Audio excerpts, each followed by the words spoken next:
All right, these are the start of the notes for 2.1. We're now getting started with quadratic functions, and we're going to talk about their transformations.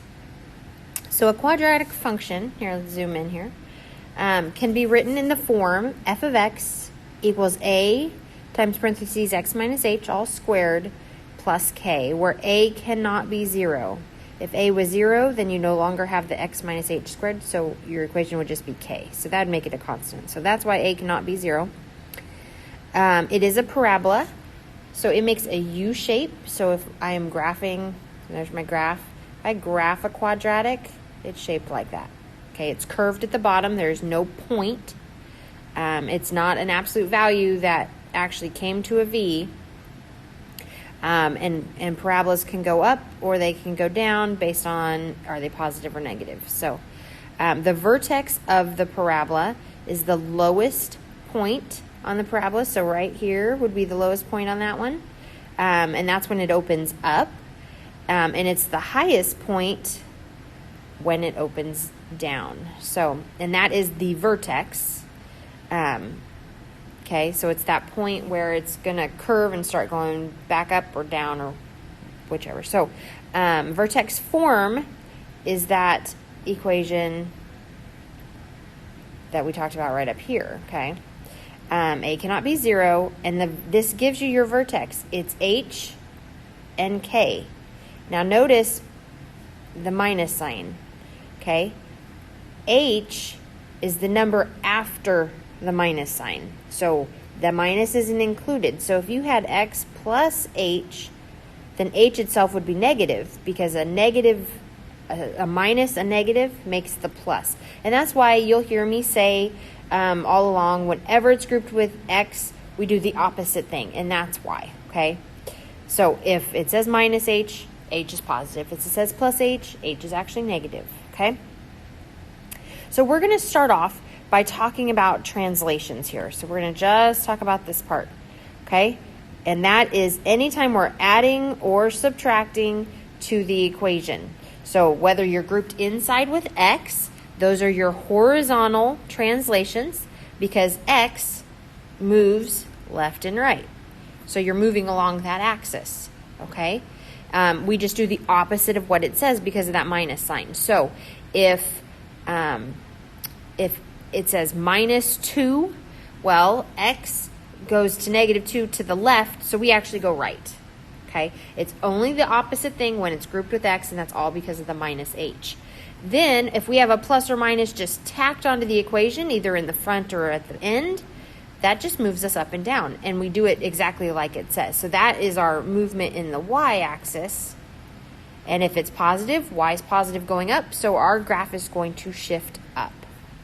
So let's come over to the next page of your notes and do some graphs that we need to translate. So it first wants us to describe the transformation of f of x, which is the parent function, x squared, and then we're doing function g. That's what we're graphing. So f of x equals x squared is the parent.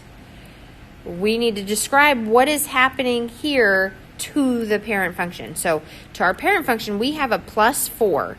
Now, that is tacked on to the end, so we know that we are going to actually move up 4. So that is describing the transformation. Now, you could put a vertical translation up 4, but as long as you understand that's what that means, I'm okay with you just putting up 4. Then it wants us to graph this function. Now, when we graph quadratics, I have you memorize some points, and you'll see why. And eventually you'll see how it's easy to get the points if you don't memorize them. So I always start with a table where I have points x and y. And we know our parent function is y equals x squared, okay? Or f of x equals x squared. It's the same thing. Well, if x is 0, then 0 squared is 0. If x is 1, 1 squared is 1. If x is 2, 2 squared is 4. If x is 3, 3 squared is 9. And you could keep going. 4 for x, that means the y is the x squared, so it'd be 16. Okay, so if you remember these points, 0, 0, 1, 1, 2, 4, 3, 9, that will help in graphing all of your quadratics, okay? Now, the 0, 0 would be your vertex, okay? And I'm going to show you how to do this with translations without actually doing anything to those points. We're not going to add or subtract to them. You can, but I'm going to show you later on how it's easier if you just leave them alone. So we're just going to write those points out. But then I know my vertex, the parent function, the vertex is at 0, 0, right? So, but mine went up 4. So from 0, 0, I'm going to go up 4, and I'm going to place that vertex. So that became my new 0, 0. So from there, I'm going to go right 1, up 1, using those points. Right 1, up 1. You also go left 1, up 1. All right? And then I'm going to plot the next point, right 2, up 4, from the vertex. So from this vertex that I made, I'm going to go right 2, up 4, and I'm going to go left 2, up 4. Notice things are mirrored along. If I were to draw a line at that vertex, they're the same on both sides, okay? Sorry, I didn't need to actually draw that, but there we go. All right, now my point, my 3, 9 is not going to fit. So I'm just going to go, I'm just going to go ahead and draw my curve. Now make sure it is curved at the bottom. Okay, this one opens up because x squared is positive. And then what else it wants in these directions is for us. So we're going to state the vertex. That is this point right there. Well, that point is 0, 4. And we could have gotten this by just looking at our equation because there's nothing grouped with x. That meant x is 0. And then we have that plus 4. That's the y value. So, and then it wants us to state the domain. Well, we're going to state it in interval notation. Well, it has arrows on both ends, and we talked about this domain in chapter 1, where it's going forever left, so negative infinity, and it goes forever right to positive infinity, and so that is all real numbers. And then the range, how low does it go? It goes to 4, and it equals 4, so it gets that bracket, but then it goes up forever, so it gets positive infinity. All right, or you would say y is greater than or equal to 4. Okay, so that's the number 1. Let's scroll over here and do number 2. Again, I know this is, the parent function is x squared, so I'm going to write out my point, 0, 0, 1, 1, 2, 4, 3, 9. Oh, actually, I'm sorry. Go back to this one. If, I have all those circles around that. Let me rewrite that real quick because I want to show you something. So, all right. So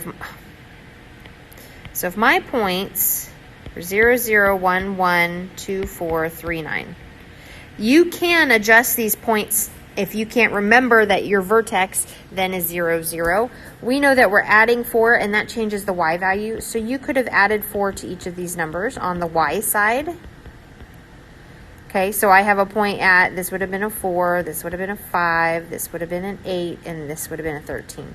So I'd have a point at 0, 4, which gave me this, 1, 5 gave me that, 2, 8 gave me that, and then you mirror it over that line of reflection, which is, or axis of symmetry, sorry, which goes through the vertex.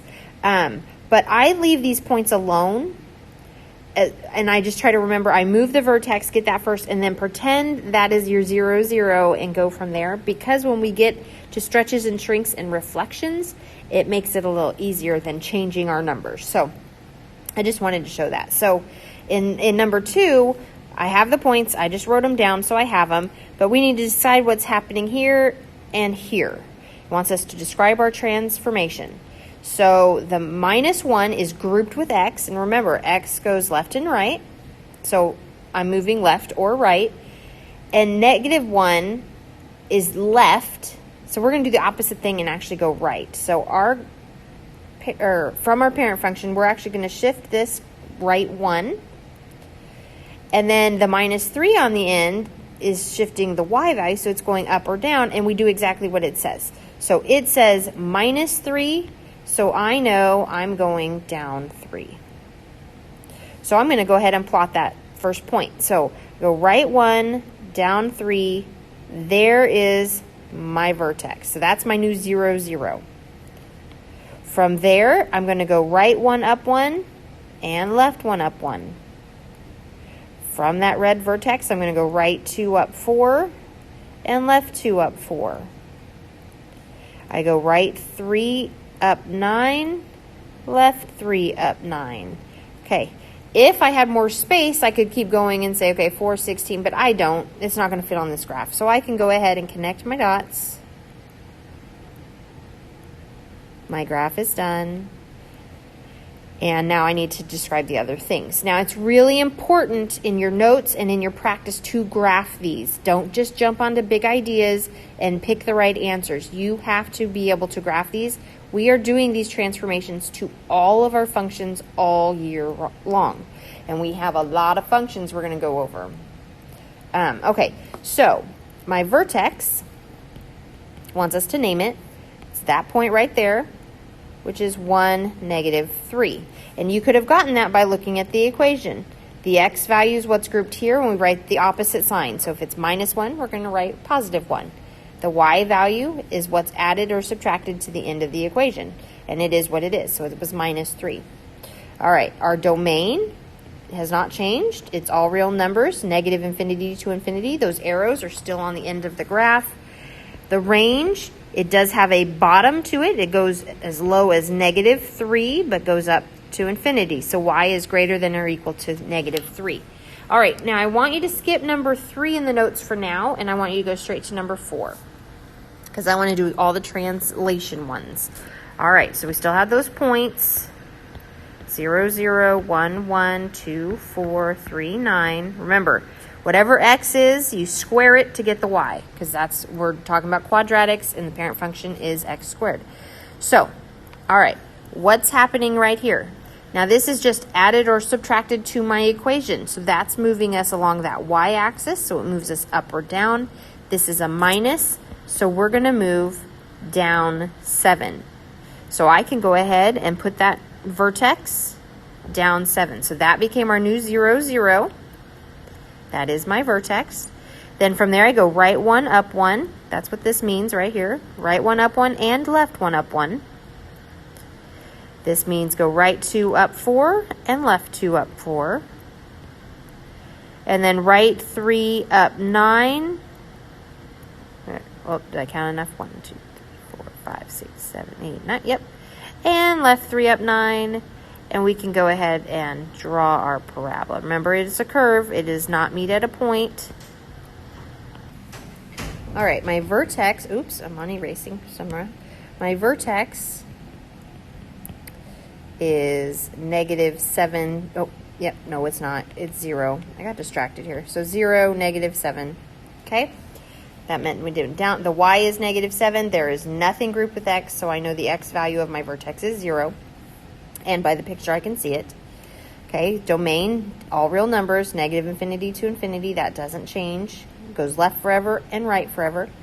The range, it goes down to -7 and it goes up to infinity. So y is greater than or equal to -7.